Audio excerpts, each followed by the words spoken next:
Six Nations Round 3 Team of the Week. There were some good team performances. There were some questionable team performances, but this is all about the individual performances that we saw over the weekend with, in my opinion, and tell me what you think if you disagree in the comments down below. That's what they're there for. The best 15 players, one for each jersey across the weekend, and the top 3 players overall. That's what I'm going to go through, starting, funnily enough, with number 1.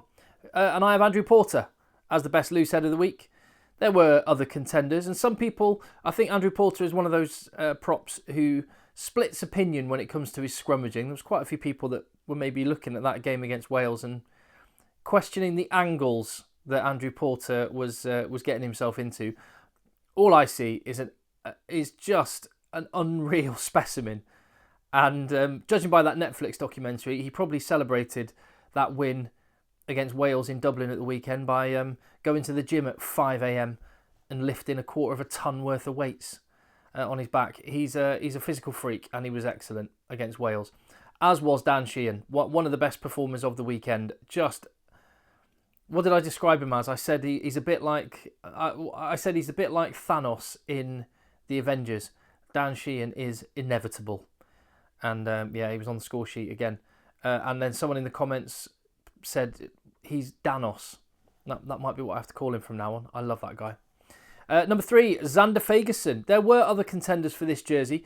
I think it was really noticeable when Xander Fagerson went off for a head injury assessment. Another one, it seems to be the Scotland gum shields are the ones that are really triggering the doctors to get them to come off. It happened with George Turner a couple of weeks ago, and now it's happened with Xander Fagerson. When he was off the field, all of a sudden you felt his absence. And yes, he can give away a few penalties, but he was a rock when he was on the field for Scotland, and such an important player. I'd actually say, because the drop-off from him is so big to the next cab off the rank, he's one of Scotland's most important players.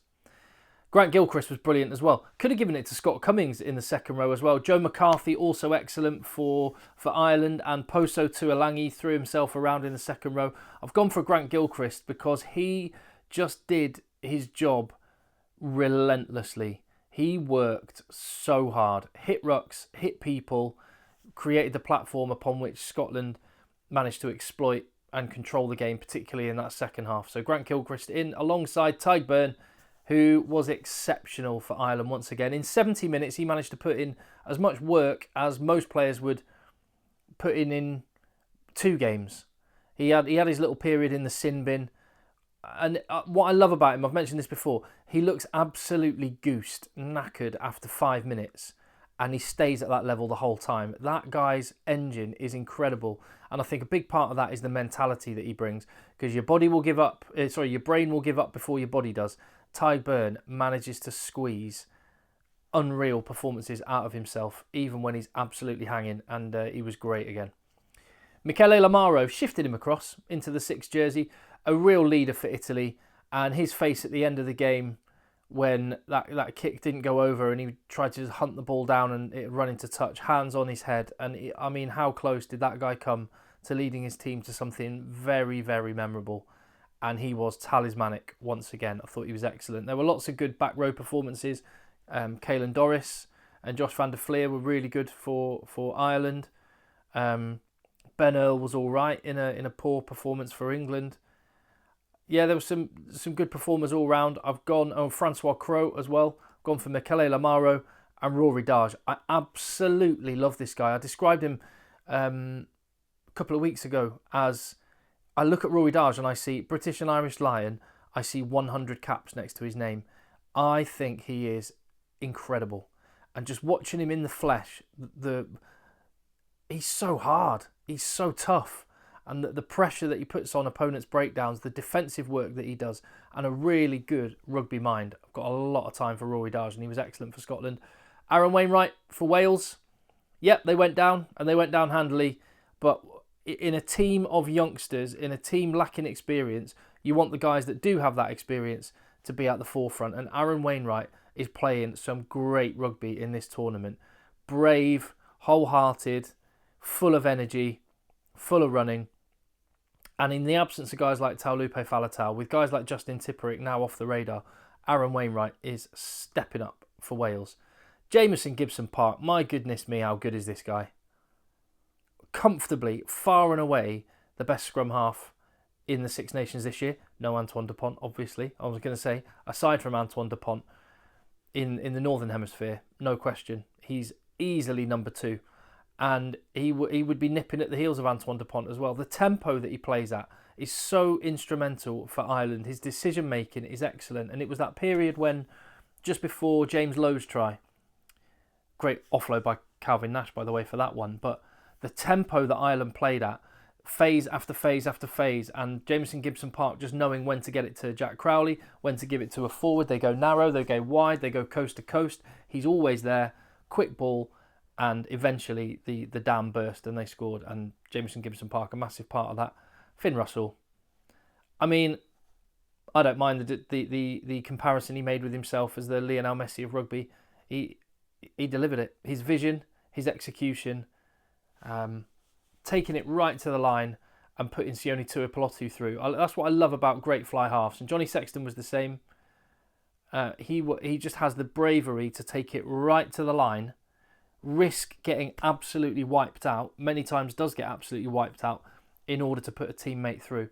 And that's what Finn Russell does. And then he sees the vision for that crossfield kick.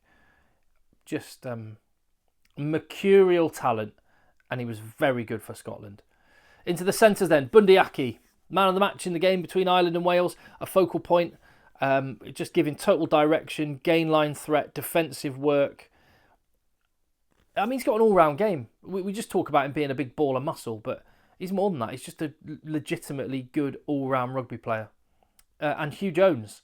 I don't know what it is about Hugh Jones against England. He absolutely loves it. Honestly, as an Englishman, I can tell you that Hugh Jones and Duhan van der Merwe, I've got PTSD from those two over the years.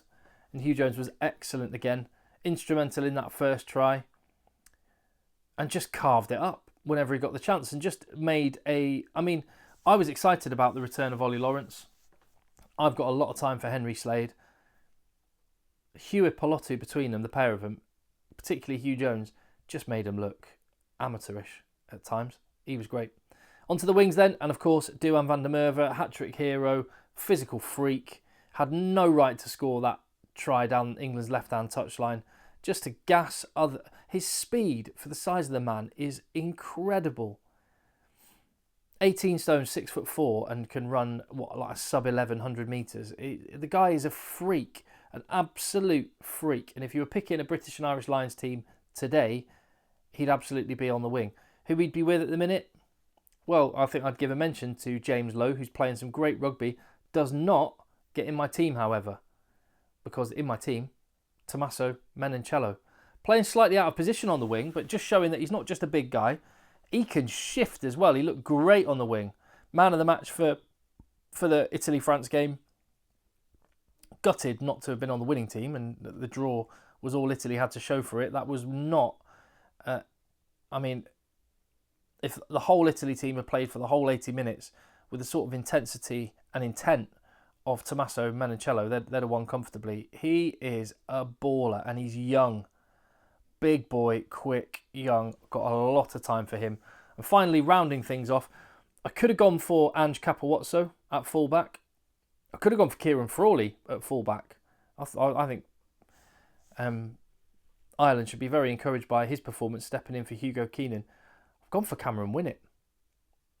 And this pains me as an England fan because, you know, I listened to Steve Borthwick talk about we're a team in transition. We're on a journey. This guy's just come straight in, played a handful of senior games, and he just looks at home at international level in a way that some England 50-cap players do not.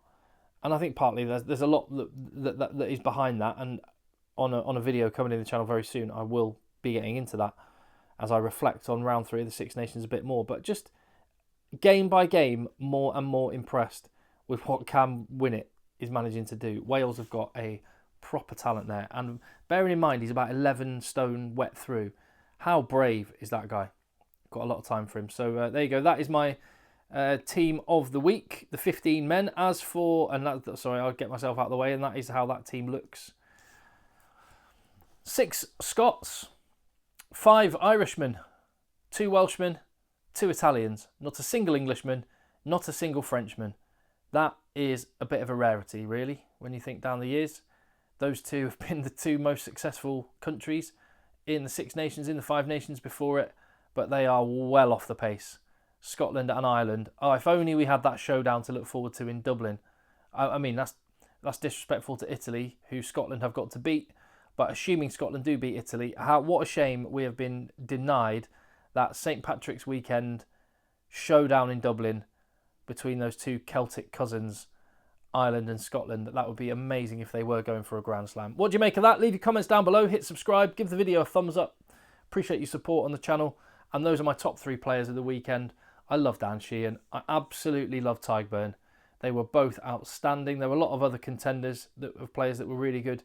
But the absolute standout, by a mile, number 1 player of the weekend, number 1 individual performance, obviously, Duhan van der Merwe, who is, as I say, to use the word again, a freak. So well done to him. That's the team of the week. Again, yeah, tell me what you think. Let me know. And I will see you on the next video.